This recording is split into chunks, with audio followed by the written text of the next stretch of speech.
बिहार सरकार के एक फैसले के बाद सोशल मीडिया पर वार छिड़ गया है और ये वार छेड़ा है बिहार के शिक्षक अभ्यर्थियों ने।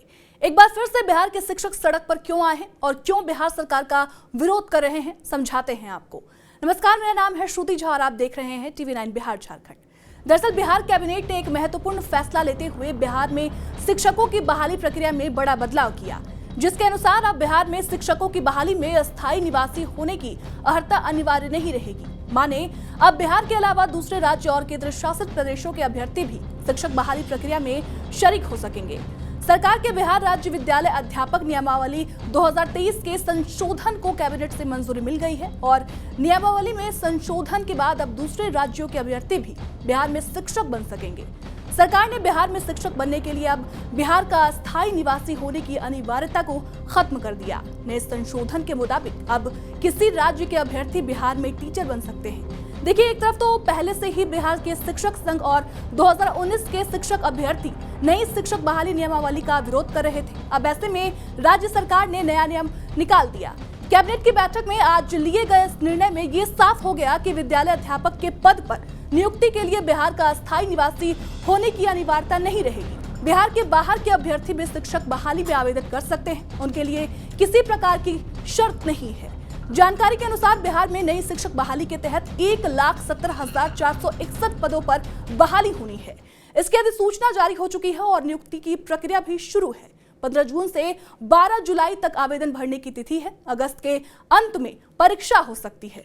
तो बिहार राज्य विद्यालय अध्यापक नियुक्ति स्थानांतरण अनुशासनिक कार्रवाई एवं सेवा शर्त संशोधन नियमावली 2023 है, जिसके अंतर्गत वर्तमान में शिक्षक बहाली की प्रक्रिया चल रही है, उसमें एक परिवर्तन किया गया है।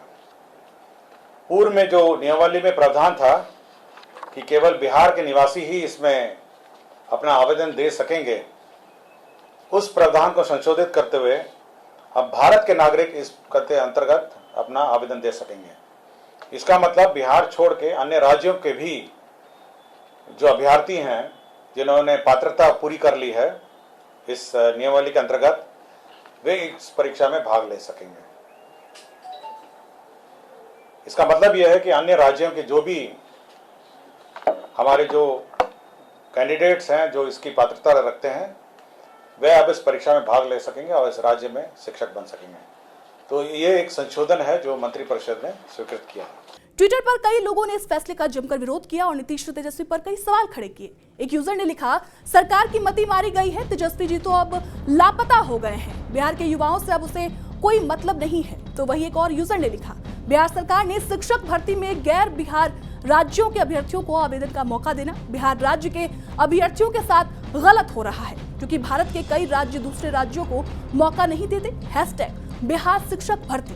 इसके साथ ही एक और यूजर ने तो पीएम मोदी से भी बिहार सरकार की तुलना की और लिखा कि नरेंद्र मोदी तो तानाशाह हैं ही, बिहार की नीतीश सरकार और तेजस्वी सरकार भी इसी रास्ते पर चल पड़ी है।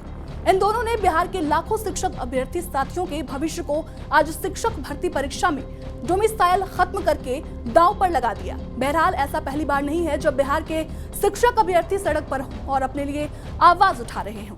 फिलहाल अब देखना अहम होगा कि वादों के पुल बांधने वाले नीतीश और तेजस्वी कब तक ये आवाज उनके कानों तक पहुंचती है और कब तक शिक्षक अभ्यर्थियों का गुस्सा खत्म होता है।